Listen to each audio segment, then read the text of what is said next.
Halo Smart Drivers, selamat datang di Bakalap. Bicara soal defensive driving, yang paling utama kita adalah bicara soal mindset, bagaimana kita melakukan tindakan-tindakan dan prosedur untuk mengutamakan keselamatan, baik keselamatan diri kita dan juga keselamatan orang lain.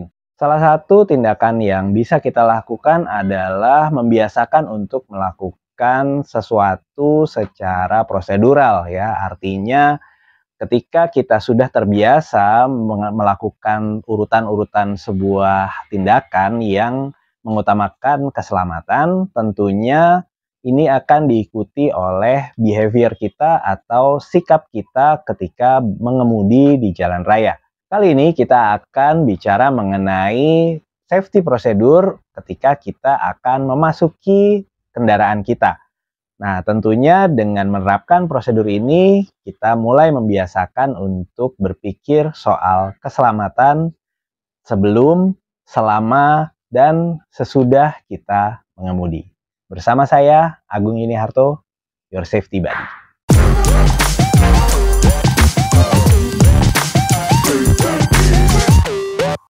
Menerapkan sebuah prosedur safety pastinya akan menjaga kita tetap aman selama kita melakukan sebuah kegiatan.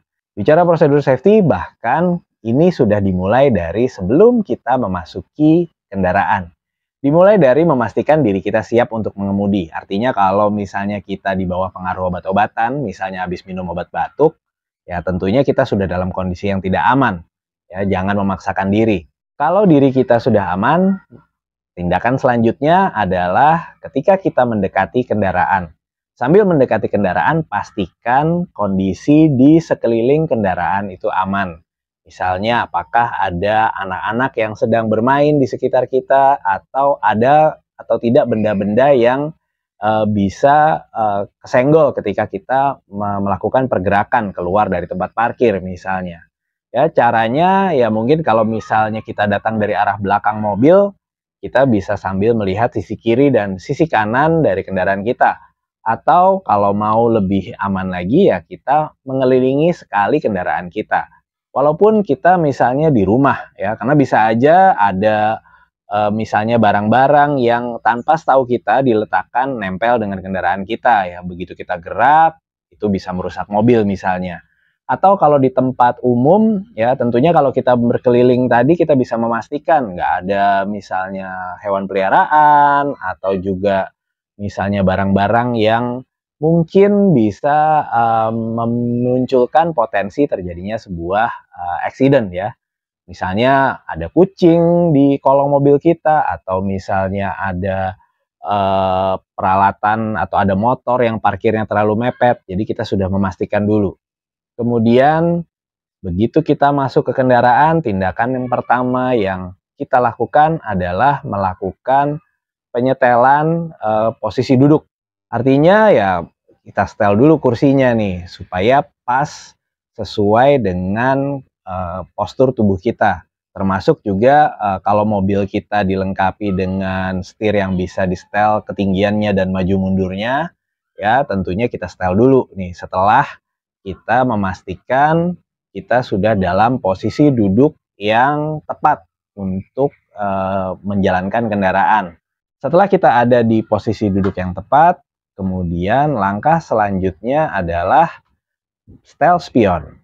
Ya, ini kadang-kadang kelewat nih, karena misalnya mobilnya udah sehari-hari kita pakai ya, tapi misalnya bisa aja spionnya kesenggol pada saat kita mengeringkan mobil sehingga setelannya berubah. Karena kalau sambil jalan nyetel spion tentunya bisa meningkatkan risiko kita mengalami kecelakaan karena pastinya fokus kita tidak ke arah kita mengemudi ya. Jadi setel spion kita pastikan kita sudah mendapatkan sudut pandang yang paling luas untuk melihat area baik di spion kiri maupun juga spion kanan termasuk juga spion tengah ya supaya kita bisa melihat kondisi di belakang kita. Nah, setelah duduk kemudian setel spion baru kita bisa mengenakan sabuk pengaman kita. Nah, kita kenakan, kita rapihkan, jangan sampai ada yang terlipat ya karena pastikan semuanya rata. Ingat prinsip ketika kita mengenakan sabuk pengaman rendah, rata, dan rapat. Kalau memang ketinggiannya bisa di setel juga lebih baik ya, supaya pastikan dia pas dan kalau misalnya terjadi kecelakaan, sabuk pengaman kita bisa berfungsi secara maksimal untuk mengamankan diri kita. Setelah kita di posisi duduk yang benar dan sudah mengenakan sabuk pengaman, sebelum kita memasukkan kunci untuk menyalakan kendaraan atau kita menekan tombol start, pastikan dulu tuas transmisi kita ada di posisi netral kalau manual, kemudian juga kalau matic pastikan ada di posisi P ya. Apalagi kalau misalnya kadang-kadang kan kita mungkin harus parkir paralel ya, di mana transmisi otomatis kita harus kita set ke N ya, sebelum jalan kita pastikan dulu sudah ada di P, kemudian pastikan rem parkir atau rem tangan kita dalam kondisi terpasang atau kondisi ditarik atau on ya. Jadi ini membantu kita kalau seandainya terjadi mobil kita lompat ya, karena bisa jadi misalnya karena mobilnya ada masalah, walaupun tuasnya sudah di N tapi transmisinya masih nyangkut, ya kan itu bisa membahayakan kalau mobilnya misalnya begitu di start dia lompat ya. Jadi pastikan juga rem tangan sudah terpasang. Nah, kemudian baru kita masukkan kunci kontak ke posisi on. Dalam posisi ini jangan lupa injak pedal rem. Dan kalau manual juga bantu dengan injak pedal kopling. Oke, kita bahas dulu yang manual nih. Kalau kita menginjak pedal kopling, otomatis antara transmisi dan juga dengan mesin itu rilis, artinya tidak terhubung. Keuntungan kondisi ini adalah ketika kita start, nanti kerja dinamo starter akan lebih ringan ya, dibandingkan kalau misalnya kita tidak menekan kopling, walaupun netral tentunya ada beban tambahan yang diterima oleh dinamo starter karena dia harus memutar sampai ke transmisi ya. Tapi kalau kita injak kopling, maka beban dari si dinamo starter ini akan jadi lebih ringan. Selain itu juga meminimalkan kemungkinan mobil kita melompat ya. Kalau misalnya giginya masih masuk kan kita start dia bisa langsung melompat. Kalau matic ya udah masuk di P, ya udah selesai gitu ya. Sesudah kita injak pedal kopling, kaki kanan injak pedal rem ya. Kemudian kita putar kunci kontak ke posisi on. Ya, kalau untuk mobil-mobil yang keyless ya tentunya nggak perlu ya, karena begitu kita injak pedal rem biasanya sistem dari mobil akan menyala ya. Kita lihat biasanya di speedometer lampu-lampu indikator akan menyala. Nah, pada saat ini jangan langsung start ya. Kalau masih pakai kunci kontak, begitu on jangan langsung start. Kita tunggu dulu beberapa saat ya. Berapa lama? Ya sebenarnya kalau mobil kita dilengkapi airbag, simple aja, tunggu sampai lampu indikator airbag kita mati. Ya, jadi begitu dia nyala, kita diemin dulu, itu kurang lebih 5-10 detik aja sebenarnya. Kemudian begitu lampu indikator airbag kita mati, baru kita start kendaraan kita. Kenapa kita harus menunggu? Ya, karena sebenarnya begitu kita kontak ke posisi on, nah di sini sistem yang ada di kendaraan kita sedang membaca kondisi dari sensor-sensor yang ada di kendaraan kita ya. Bisa dikatakan kan mobil kita sekarang sudah dilengkapi dengan engine control unit ya, komputer ya, sederhananya ya, walaupun mungkin ada yang bilang bahwa bisa aja langsung start ya, memang bisa, mobil juga pasti akan nyala gitu, tapi akan lebih baik kalau kita biarkan dulu dia loading ya, dan nggak lama, ini hitungannya hanya detik, sekitar 10-15 detik lah, bahkan ada yang bisa jadi cuma 5 detik ya. Begitu dia on, dia loading, begitu lampu indikator yang sudah harus mati, misalnya airbag tadi, biasanya airbag ini yang paling lama matinya, makanya kita bisa jadikan sebagai indikator ya. Kalau lampu indikator airbag ini sudah mati, artinya keseluruhan sistem dari kendaraan kita sudah siap untuk digunakan.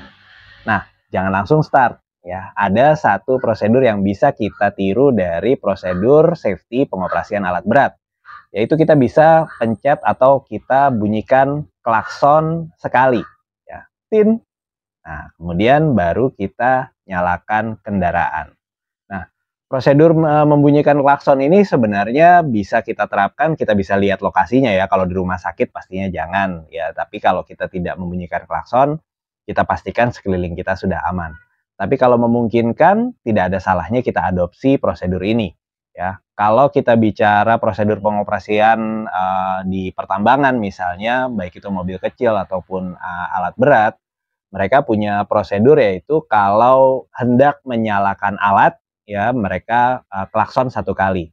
Kemudian sebelum bergerak maju membiasakan untuk klakson 2 kali. Ya, jadi kemudian kalau untuk bergerak mundur sebelum bergerak klakson 3 kali. Membunyikan klakson ini fungsinya sebenarnya untuk membuat orang-orang aware ya, orang-orang menjadi tertarik perhatiannya ya, karena dengan mereka tertarik perhatiannya otomatis mereka juga waspada ya, paling tidak mereka melihat ke arah kendaraan kita ya. Nah, prosedur ini tentunya tidak ada salahnya kalau kita terapkan, apalagi kalau situasi di sekeliling kendaraan kita ini cukup ramai ya, misalnya ada anak-anak bermain atau ada banyak orang di sekeliling kita. Ya, prosedur tadi sebelum kita menyalakan mesin, kita bunyikan klakson 1 kali, baru kita start. Ya, setelah mesin menyala, ya kita biarkan dulu ya, supaya mesin kita mencapai suhu optimalnya. Ya, berapa sih suhu optimal? Ya, kalau suhu optimal untuk mesin rata-rata di sekitar 90 derajat Celcius. Tentunya kalau baru nyala, suhu itu belum tercapai. Otomatis kalau masih di bawah dari suhu kerja optimal, pembakarannya juga belum maksimal, dan sebagainya. Nah, makanya ada istilah memanaskan mesin tadi. Sebenarnya memanaskan mesin itu artinya mencapai suhu optimal dulu. Selain mencapai suhu optimal juga tentunya supaya oli atau pelumas di dalam mesin kendaraan kita bersirkulasi dengan sempurna. Sehingga pada saat jalan nanti mesin sudah dalam kondisi kerja yang optimal. Nah, baru kita menjalankan kendaraan. Dan sekali lagi, ya tidak ada salahnya kita terapkan tadi. Sebelum bergerak maju, kita klakson dulu 2 kali, tin. Untuk membuat orang-orang aware dengan kendaraan kita ya, tentunya jadi pengawasannya tidak hanya dari kita, juga mereka menyadari bahwa mobil kita ada di sana minimal ya, seperti itu. Ya, jadi tidak ada salahnya kita terapkan prosedur tadi. Dengan kita menerapkan safety prosedur ya, bahkan pada saat kita baru mau mulai menyalakan kendaraan, ini berarti kita sudah melakukan satu langkah untuk menjaga keselamatan kita. Jadi kalau ngelihat prosedur tuh kita jangan melihat, ih ribet nih, bikin repot aja, cuma nyalain mobil aja kok mesti panjang banget urutannya. Ya sebenarnya kita mungkin secara nggak sadar sudah melakukan tindakan-tindakan tadi. Tapi kalau kita melakukannya lebih terstruktur, ya otomatis juga kita akan menjadi terbiasa dan hal-hal tadi jadi nggak ribet sebenarnya. Jadi kita mulai dari membiasakan diri kita untuk mempertimbangkan unsur keselamatan dan menjadikannya motivasi utama ketika kita akan melakukan suatu pekerjaan atau melakukan suatu tindakan. Dalam hal ini ketika kita akan mengemudi, dari mulai kita mendekati kendaraan, mindset kita sudah ke arah untuk mengutamakan keselamatan diri kita dan juga keselamatan orang lain. Stay smart on the road.